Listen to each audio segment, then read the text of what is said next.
আসসালামু আলাইকুম। আমি খালিদ বিন আলম আসিফ। পড়াশোনা করছি কুয়েটে সিভিল ইঞ্জিনিয়ারিং ডিপার্টমেন্টে। আজকে আলোচনা করব যে কুয়েট ভর্তি পরীক্ষার এই শেষ সময়ের প্রস্তুতিটা তুমি কিভাবে নিবে। তো প্রথম কথা হচ্ছে প্রিপারেশন তোমাদের অলমোস্ট সবার হয়ে গেছে, মানে যার নেওয়া নিয়ে নিয়েছো প্রিপারেশন। এখন তোমার কাজ কি? এখন তোমার কাজ হচ্ছে তোমার প্রিপারেশনটাকে রিশেপ করা। এখন রিশেপ বলতে আমি কি বোঝাচ্ছি? রিশেপ বলতে বোঝাচ্ছি যে তুমি যে প্রিপারেশন নিয়েছো ওই প্রিপারেশনটাকে মডিফাই করা, তোমার মডিফিকেশন করা, এবং ওই প্রিপারেশনটাকে তোমার আরো শক্তিশালী করা। এখন এর জন্য প্রথমে আমি শুরু করি ফিজিক্সের ক্ষেত্রে। ফিজিক্সের ক্ষেত্রে তোমরা কি করবে? কনসেপ্ট ওয়াইজ সলভ করা লাগবে। Concept concept wise. যেমন তোমার হচ্ছে মানে চ্যাপ্টার, যেমন ভেক্টর। ভেক্টরের ক্ষেত্রে তোমার যতগুলো কনসেপ্ট তুমি শিখেছো, সেই কনসেপ্ট গুলোকে তুমি কি করো, একটা খাতায় লিখো আগে। তোমার আগে একটা খাতা বানাও, খাতায় লিখো। খাতায় লেখার পর ওই প্রত্যেকটা কনসেপ্ট থেকে যতগুলো টাইপের ম্যাথ হওয়া সম্ভব ওই ম্যাথ গুলোকে জাস্ট একবার দেখে নাও। কোনো ম্যাথ যদি তোমার কাছে মনে হয় যে এটা একটু কঠিন, তাহলে ওইটা হচ্ছে তুমি কয়েকবার প্র্যাকটিস করো। এটা হচ্ছে ফিজিক্সের ক্ষেত্রে। এবং ফিজিক্সের ক্ষেত্রে অবশ্যই এই শেষ মুহূর্তে চেষ্টা করবে যে মানে আগের কনসেপ্ট গুলোই দেখার, এবং নতুন কিছু কনসেপ্ট তোমার এখন দেখার দরকার নেই। তুমি চেষ্টা করবে যে বিগত যে কনসেপ্ট গুলো শিখেছো ওই কনসেপ্ট গুলো বেশি বেশি করে দেখার, এবং কোশ্চেন ব্যাংকের মানে টাইপ গুলো দেখবে। কোশ্চেন ব্যাংক বলতে কোশ্চেন ব্যাংক হুবহু বলতে বলিনি আমি, যে কোশ্চেন ব্যাংকের টাইপের, যেমন হয়তো মহাকর্ষ মানে হয়তো তোমার হচ্ছে ভেক্টর চ্যাপ্টার থেকে একটা কোশ্চেন এসেছে। তো সেই ভেক্টর চ্যাপ্টারের কোশ্চেনটা কোন টপিক থেকে এসেছে, নদী নৌকা থেকে এসেছে না ডট প্রোডাক্ট কস্ট প্রোডাক্ট থেকে এসেছে। তো এইভাবে কোশ্চেনের টাইপ অ্যানালাইসিস করে এবং মানে ওই অনুযায়ী তোমরা পড়াশোনা করবে। এরপর আমি আলোচনা করব হচ্ছে কেমিস্ট্রি নিয়ে।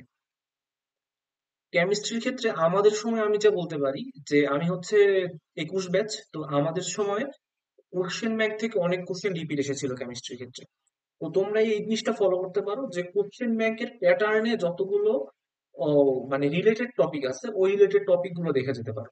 যেমন কেমিস্ট্রির ক্ষেত্রে তোমার হচ্ছে তোমরা এই শেষ মুহূর্তে একটু সহজ বই যেগুলো, তোমরা তো একটা বই পড়েছো, ঠিক আছে, ওই বইয়ের উপর দখল আছে। এখন মোটামুটি সহজ যেসব বই আছে সেই সহজ বইয়ের কমন পার্টটা তুমি পড়তে পারো। কারণ কি, এমন না যে কেমিস্ট্রির ক্ষেত্রে স্যাররা এই বই ফলো করে, ভার্সিটি টিচাররা এইভাবে স্পেসিফিক কোনো বই ফলো হয়তো করে না। অনেক সময় তারা হচ্ছে শুধুমাত্র টপিক থেকেই কোশ্চেন করে।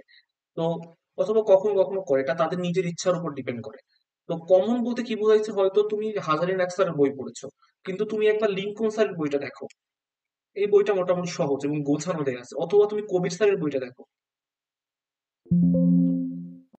এই দুইটা বই থেকে অ্যানালাইজ করে কমন টপিক গুলো পড়ার ট্রাই করো, এবং কোশ্চেন ব্যাংক রিলেটেড টপিক গুলো পড়ার ট্রাই করো।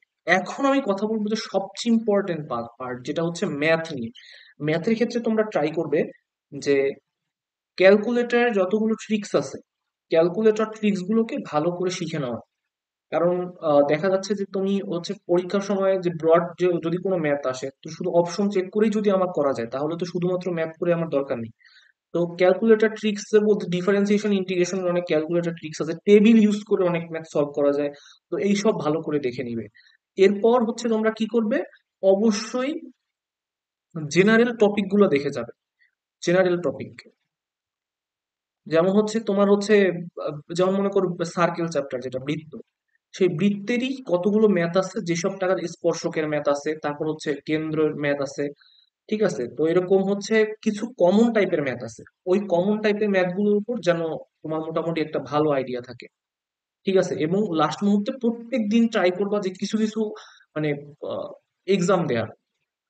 অবশ্যই কুয়েটের প্যাটার্নের এক্সাম, যদি উদ্ভাসে হয়ে থাকে উদ্ভাসে এক্সাম দিবা। আর যদি উদ্ভাসের সাথে অ্যাটাচড না হও তাহলে ট্রাই করবা যে বিগত বছরের যে কোশ্চেন গুলা আসছে ওইগুলোর উপর তুমি একটা এক্সাম দেওয়ার ট্রাই করবা। যেমন হচ্ছে মনে করো কুয়েটে যে সময় এমসিকিউ এক্সাম ছিল, অথবা সিকের ওয়েটের যে বিগত বছরের কোশ্চেন গুলো, ওগুলো থেকে তুমি এক্সাম দেওয়ার ট্রাই করবা, তাহলে তুমি বুঝতে পারবা। এবং এক্সাম দেওয়ার পর শুধু এক্সাম দিলেই হবে না, সেটা অ্যানালিসিস করতে হবে। এটা অ্যানালিসিস করে তুমি তোমার একটা আউটপুটে পৌঁছাতে পারবা যে তোমার ল্যাকিংসটা কোথায় আর তোমার স্ট্রং পয়েন্টটা কোথায়। তো ল্যাকিং যেসব জায়গায় আছে ওইসব জায়গায় বেশি গুরুত্ব দাও, আর স্ট্রং পয়েন্ট যেটা